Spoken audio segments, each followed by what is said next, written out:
Hey there, today we're going to be talking about one thing and one thing only. That's a quick, easy guide to understanding crypto. My name's Kenner French.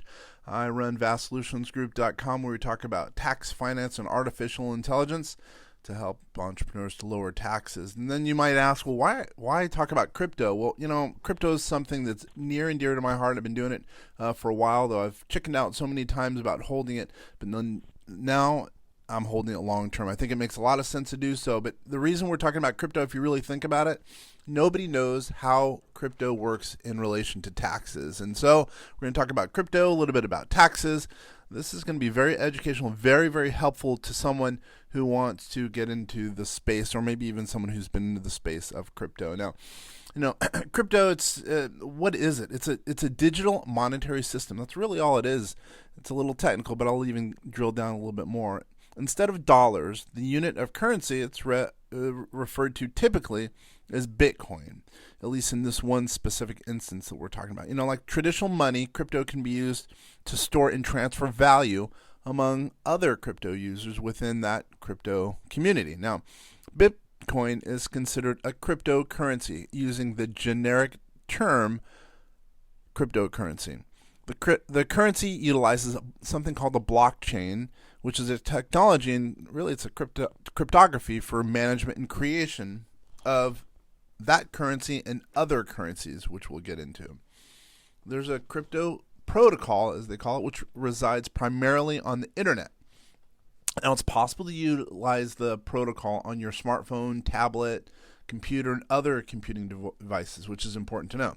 It's easily accessible to anyone with common available technology, especially nowadays. Now, essentially, anything that can be done with conventional currencies can also be done with crypto. It's possible to buy and sell goods, services, give money to other individuals or organizations, or even provide credit to others. Crypto can be bought, sold, and exchanged for other currencies. Now, Bitcoin is considered by many as the ideal. It's basically the primary currency. It's the one most people talk about, the bellwether, as it's called. It's secure, it's free from borders, very fast, generally speaking. And the nice thing is it's a little outside the scope of compliance, and we'll get into probably in a little bit.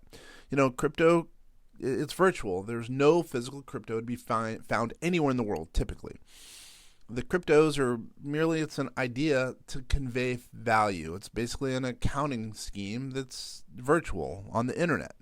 All that's required is that crypto users accept the premise of crypto.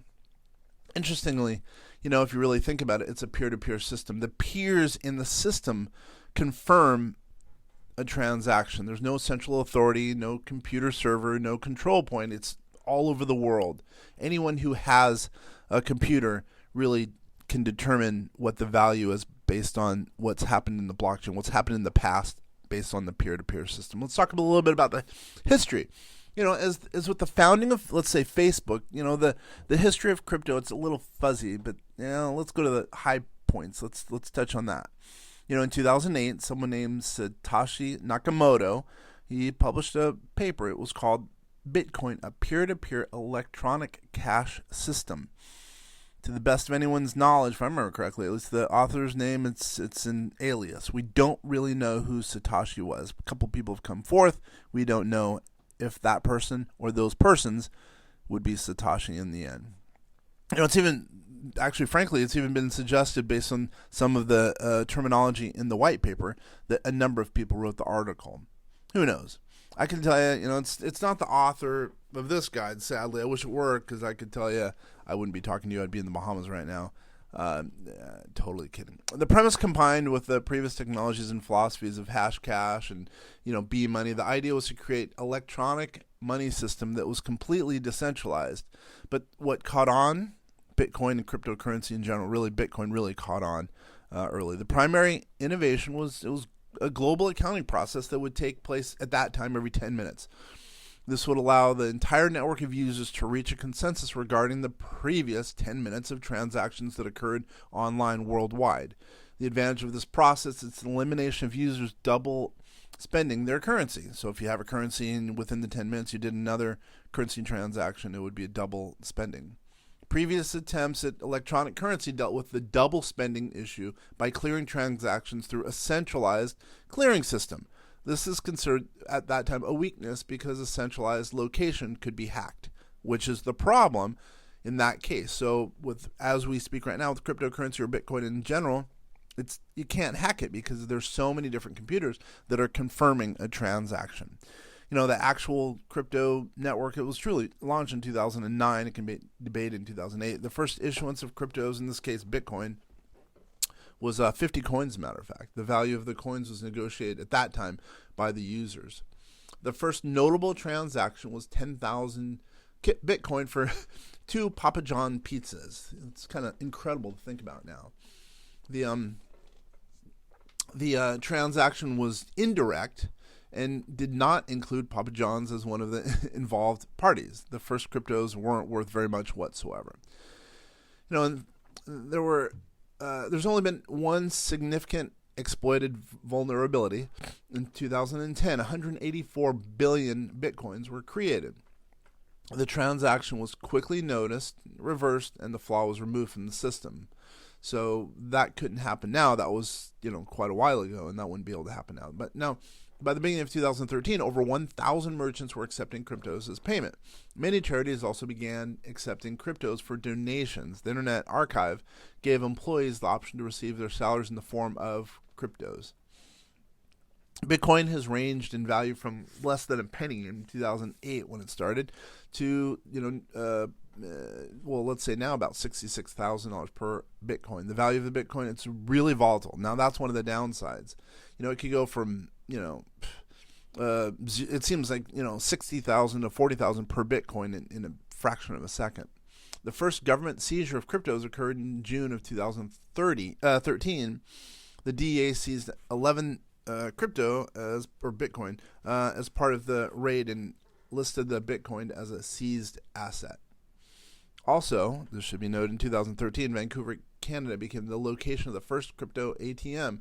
In this case, it was Bitcoin.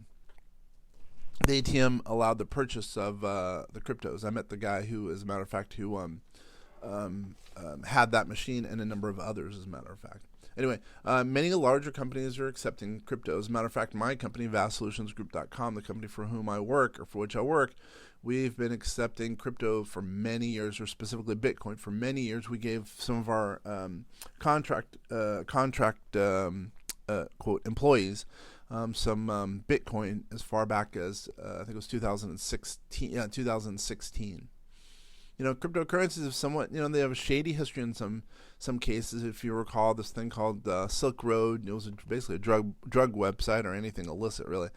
I relied on the use of many cryptos, sometimes Bitcoin.